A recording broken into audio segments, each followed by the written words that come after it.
Let's say you have implemented a model for an aircraft using Simulink, and you want to visualize the simulated flight data. Aerospace BlockSet provides a couple of methods to achieve this. You can use MATLAB-based animation blocks, or use FlightGear blocks to interface with FlightGear Flight Simulator. Starting from release 2021B, you can also use aircraft scenario blocks to simulate aircraft models in a 3D environment powered by Unreal Engine. Let's implement this scenario simulation to visualize an example aircraft flight simulation. We'll start with the ASB Skyhog Simulink model that comes shipped with the Aerospace block set. We'll replace the FlightGear-based visualization interface implemented in the model with Unreal Engine-based scenario simulation. Navigate to the visualization subsystem and remove the MUX block and blocks related to FlightGear interface. Then, open Library Browser, navigate to Aerospace block set, Animation, Simulation 3D, and drag the aircraft and scene configuration blocks into the model. Simulation 3D aircraft block takes as inputs the translation and rotation of various components of the aircraft. It outputs values from the altitude sensor as a 1x4 matrix.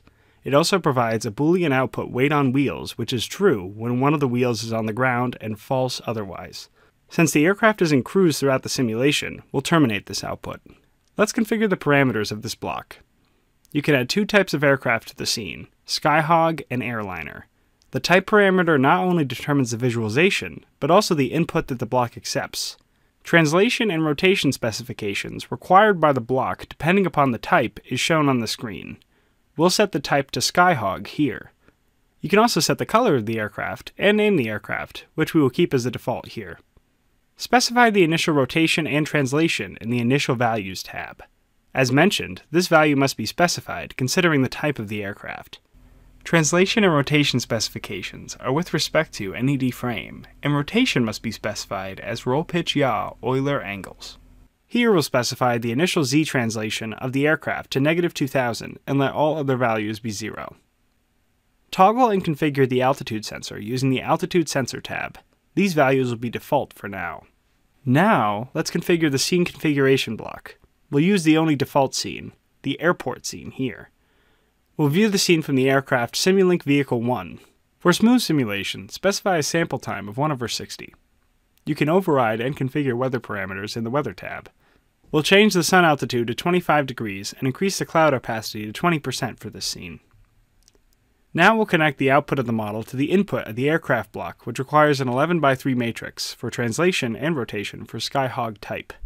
Open the bus selector block and select signals XE and body angles as output from the model. We'll use two subsystems, one for each input to transform the signal. The subsystems reshape the input signal and concatenate it with a zeros matrix to get appropriately sized output.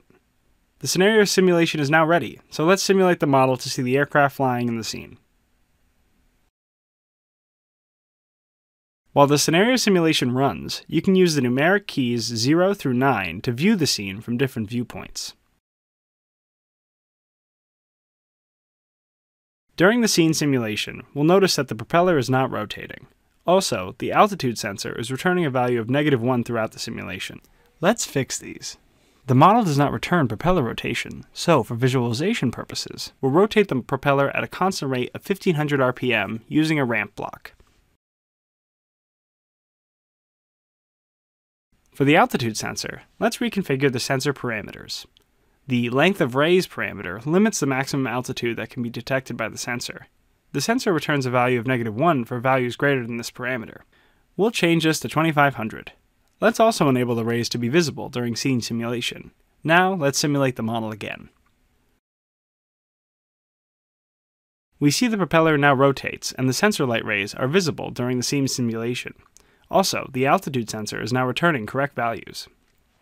All these steps have been completed for you in the example using simulation 3D visualization with Aerospace BlockSet. The aircraft scenario simulation comes by default with the airport scene. However, you are not restricted to use this default scene, and if you want to create or customize scenes, you can do so by installing the Aerospace BlockSet interface for Unreal Engine Projects support package. For more information on aircraft scenario simulation workflow, refer to the links below.